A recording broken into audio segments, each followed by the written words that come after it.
How to become a licensed private investigator. It's more than just a bunch of fancy gadgets, watch camera, keychain camera. It boils down to experience.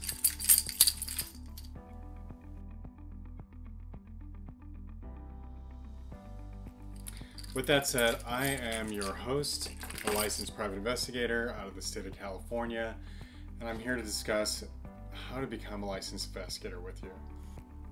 There are several ways an individual can become a private investigator. One way is through experience.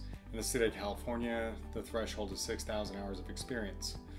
Luckily, if you have a degree, I think it's 2,000 hours, and depending on what your previous employment was, maybe you're an ex-copper or an investigative reporter, worked for a law firm. There are several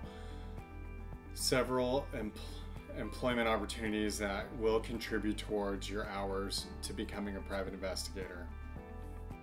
Now, be mindful, in the state of California, there's also what's called QMing an individual.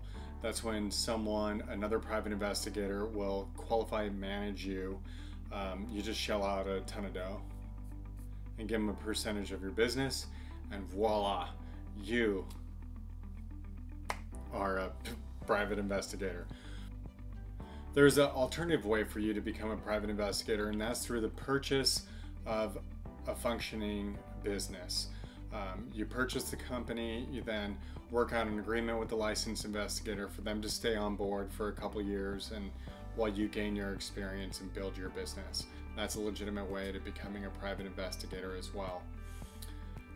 Keep in mind that there are several states, for example, Alabama, Alaska, they do not require you to be a private investigator. In fact, if you're over the age of 18, have a pulse, and you're off and running. So I'd like to leave you with this. I do believe the best way of becoming a private investigator is through your experience. Whether you were brought up in the industry like I was, or through your past life as an investigative reporter, a copper, or you worked for a law firm. If you shortchange yourself, all you're going to do is put the burden on the client, right? Because you don't know what you're doing, they're going to pay more, they're going to get less, and you might even just blow it. So with that said, take your time. Gain the knowledge from other investigators. Draw from your past life. Again, thank you for watching. This is Find Your Investigator, and I am your happy host.